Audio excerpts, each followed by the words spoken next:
Hola de nuevo.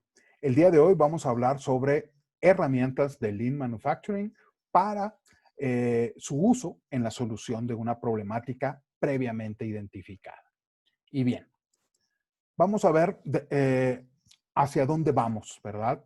Con las herramientas. ¿Cuáles son las opciones que tenemos, ¿verdad? No quiere decir que todas deberán o podrán ser utilizadas, pero sí las debemos de entender para posteriormente hacer una buena selección de aquellas que nos vayan a ayudar a resolver un problema. En videos anteriores platicamos acerca de que primero tengo que tener definido el problema para poderlo solucionar. Luego entonces, si esa definición del problema nos da el 50% de la solución, aquí vamos a empezar a trabajar en el otro 50%. ¿Sí? ¿Hacia dónde estamos enfocando nuestros esfuerzos cuando hablamos de Lean Manufacturing? Hablamos de la gente, hablamos de la mejora continua, hablamos de sistema, hablamos de calidad total, del uso adecuado de la tecnología y de ciclos pequeños. Y conforme vayamos viendo estas herramientas, iremos entendiendo cada uno de estos conceptos. Vamos a empezar entonces con el mapeo de los procesos. Es una herramienta de Lean Manufacturing que me ayuda, ¿verdad?, a entender un poco más el proceso específico o los procesos específicos donde yo tengo un problema. Y un mapeo de procesos no es otra cosa más que una representación gráfica que nos va a dar un entendimiento ágil, rápido, ¿sí?, de las actividades que implica conseguir un objetivo. Parece un párrafo cualquiera, ¿no? Común, pero muy valioso porque me habla del objetivo. Todo proceso tiene un objetivo y ese objetivo se debe de cumplir, ¿sí? Y yo mapeo el proceso para ver por qué no se está cumpliendo ese objetivo, ¿sí? Ese objetivo se va a lograr de una manera más eficaz, como lo dice esta misma filmina. Bien. ¿Qué es un proceso entonces? Si lo voy a mapear, ¿qué es? Pues como dice aquí, es un conjunto de fases o etapas secuenciales, bien importante la secuencia que se debe de llevar, e interdependientes, ¿sí? Es un paso posterior o un proceso posterior, depende de un proceso previo, ¿sí? Y ese paso posterior le agrega valor al anterior, ¿sí? A través de las salidas que genera ese proceso, ¿sí? Y de nuevo, estamos buscando suministrar un resultado a un usuario externo o interno. A lo largo de estos videos me van a escuchar mucho decir el cliente, ¿sí? El cliente no siempre es el cliente final, ¿sí? En videos anteriores hablé del cliente interno y hablé del cliente externo, de la persona, ¿verdad?, que compra un automóvil, ¿sí? Pero hay muchos clientes internos, ¿sí? Si nosotros vamos a una planta armadora de automóviles, pues vamos a ver que es una pequeña ciudad y vamos a ver grandes naves industriales donde posteriormente podremos averiguar qué es lo que se hace ahí, que si aquí se ponen los motores, que si allá se pinta, que si aquí se hace el retorno de los empaques vacíos de los que platicamos por ahí, etcétera, etcétera, etcétera. Puede haber más de 50 naves dentro de un proceso de manufactura. Luego entonces, el concepto de cliente interno es bien importante, porque no es que estamos ahí, no es un abarrote, no es una ferretería donde el cliente lo estamos viendo directamente, la bodega está aquí atrásito de mí, ¿verdad? Hay personas que a lo mejor trabajan en una armadora de automóviles durante 20 años y pueden no conocerse porque nunca les ha tocado convivir, porque no son clientes, proveedor, cliente interno uno del otro. ¿Ok? ¿Por qué documentar? Queremos tener claridad de la ejecución del proceso, queremos contrastar el ser con el deber ser, ¿sí? Cómo creo yo que deben de ser las cosas y cómo deben de ser, pero es bien importante nunca documentar como de manera primaria el deber ser, cómo debería de ser, y luego vas y observas el proceso y no tiene nada que ver. Hay que documentar las cosas como son para poder solucionar los problemas. Es decir, los problemas se identifican y a veces los problemas están en el ser y la solución está en el deber ser. Mejorar un proceso está en función a las diferencias entre este ser y deber ser, ¿sí? Y sobre todo, ¿por qué se presentan? ¿Sí? ¿Cuál es, de nuevo, causas, como lo veíamos en videos anteriores. Causas, consecuencias. Las consecuencias son las donde vemos las broncas. Las causas son donde vamos a atacar para empezar a resolver esas problemáticas. ¿Cuáles son los mínimos elementos que debe tener un documento de un proceso? Lo primero, el objetivo, diagrama de flujo e indicadores de desempeño. Eso es lo mínimo. Si puedo tener eso, puedo tener claridad sobre el proceso, el que busca ese proceso y entender por qué en alguna ocasión puede no estar logrando ese objetivo. Hablemos del objetivo primeramente, ¿sí? Identifica el qué y para qué se lleva a cabo el proceso dentro del gran esquema de una organización, ¿sí? Híjole, básico esto, ¿sí? Todos creemos que, sí, pues es el proceso de pintura. Ajá. ¿Y para qué es eso? Pues, ¿cómo? Pues el carro tiene que estar pintado. Sí, de acuerdo. ¿Pero para qué? ¿Sí? ¿Cuál es la función de la pintura sobre el automóvil? ¿Sí? ¿Por qué? ¿Qué características tiene que tener esa pintura una vez terminada? ¿Sí? El cliente externo, ¿cómo participa en la decisión de esos colores, ¿verdad? Con los que los vamos a pintar, etcétera, etcétera, etcétera. ¿Sí?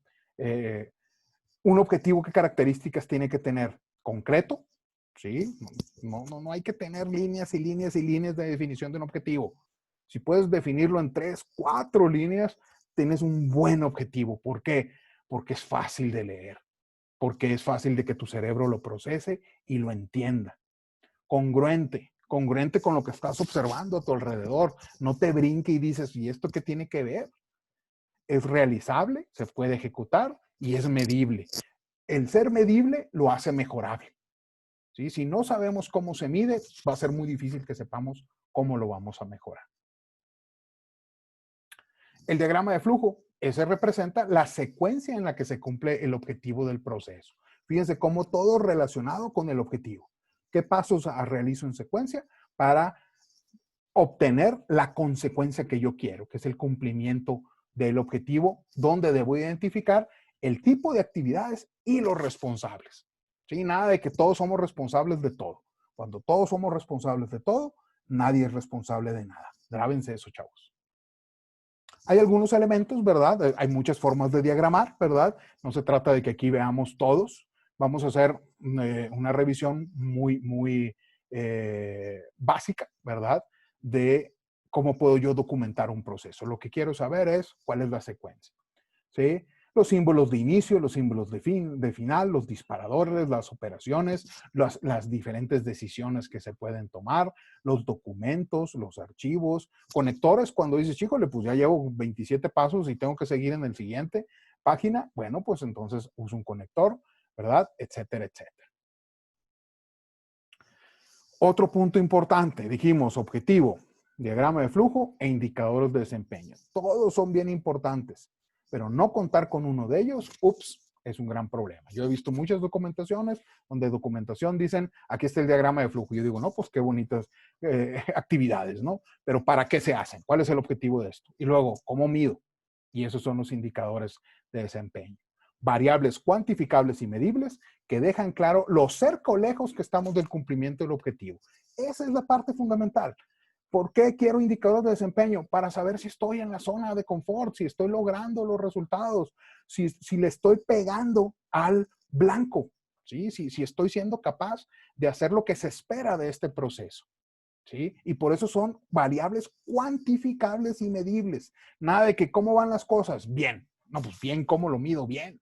En escala de caritas, no, espérame, eso déjalo para cuestiones de calidad, como cuando vas por un café o vas a comer un alimento. En esos procesos es muy válido ese tipo de evaluaciones, ¿no? Y aún ahí hay categorías de bien, sí, muy bien, regular, excelente, etcétera. Pero aquí no, quiero variables, tiempos, takt time, tiempos de proceso, etcétera. ¿Sí? Quiero características claras, congruentes, específicas, unidades de medición bien definidas, nada de que 4 qué, 4 kilogramos, 4 minutos, etcétera. Que sean fáciles de medir para que la gente las mida. ¿Sí? Y utilizar las variables de un modelo ya tengamos, que el diagrama de flujo del proceso me pueda dar esas variables o por lo menos perfilarlas, que me dejen claro por qué. ¿Ok? Eso con respecto a una definición básica de un proceso, ¿sí? Pero en la herramienta específica de Lean Manufacturing se habla de el Value Stream Mapping, ¿sí? Y eso es lo que vamos a explicar a continuación.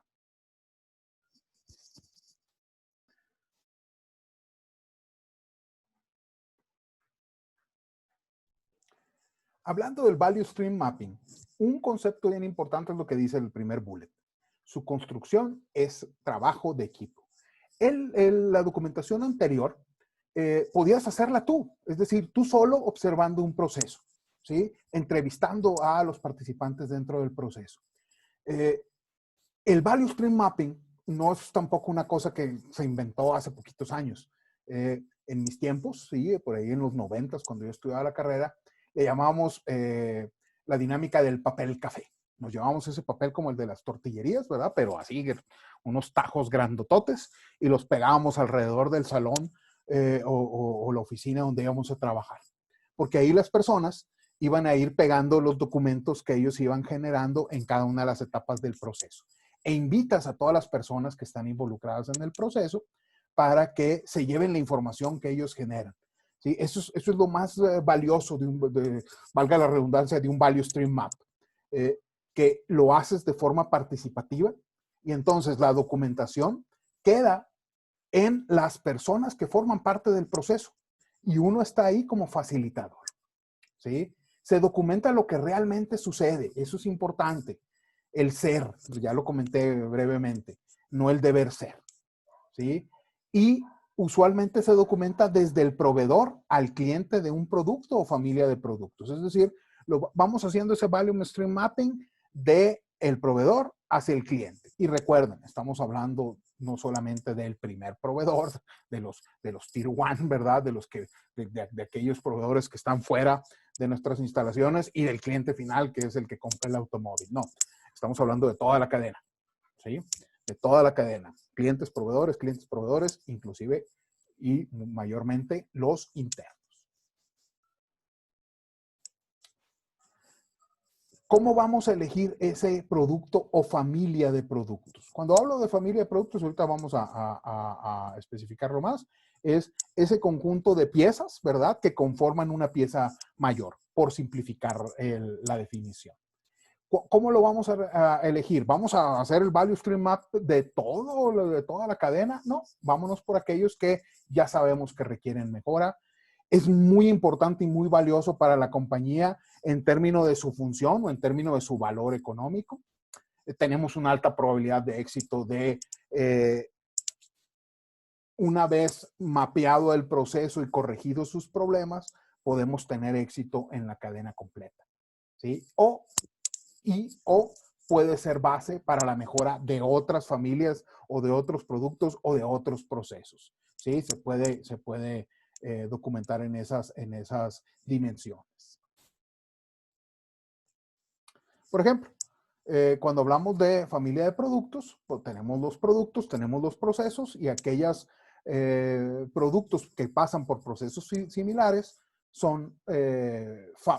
conforman en una misma familia. Un conjunto de productos que pasa por los mismos procesos.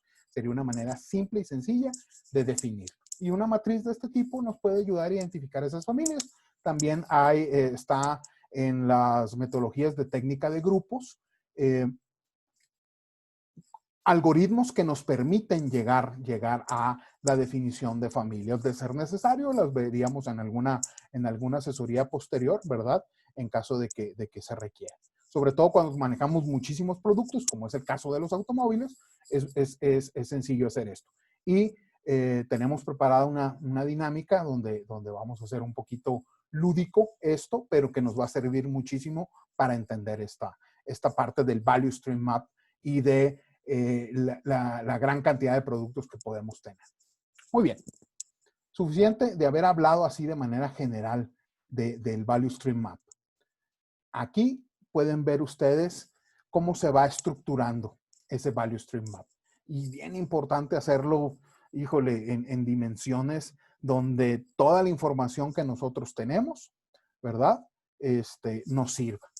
Y vean cómo empieza en el proveedor y termina en el cliente. Luego, aquí están abajo las diferentes fases que se van pasando desde el proveedor hasta el cliente. Y podemos tener muchos de estos mapas, ¿verdad? Sobre todo si estamos hablando de la industria de la manufactura automotriz, ¿verdad? Porque son muchísimos los procesos que se llevan a cabo.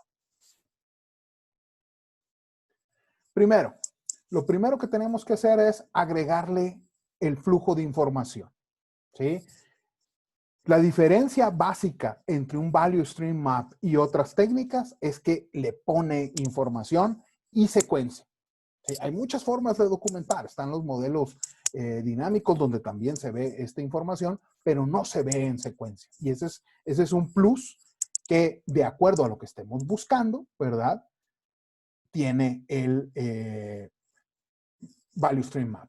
¿Sí? Y entonces aquí tenemos la función de producción, ¿verdad? Que mensualmente manda un pronóstico, manda las órdenes por semana, manda el horario, ¿verdad?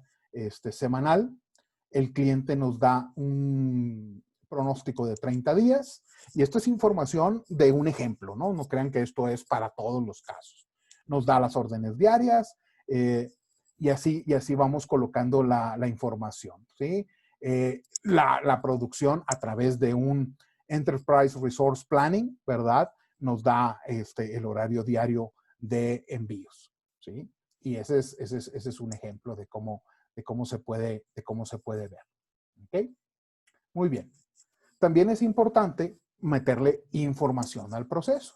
¿Qué información? Inventarios, tiempos de ciclo, número de operadores, tiempo disponible, razón de scrap, tamaño del pallet, del paquete o pallet. Ese es un ejemplo de información que puede ser importante en una cadena de suministro automotriz y de cualquier otra tipo de empresa, de hecho, ¿sí? Y aquí, jóvenes, es donde entran del primer tipo de documentación algunos indicadores de desempeño. Cuando me refería a variables cuantificables, aquí hay variables cuantificables que son importantes para saber si un proceso está teniendo esa eficiencia, ¿verdad? Esa efectividad dentro de su ejecución. Y vamos colocando debajo de cada una de las fases del proceso esa información.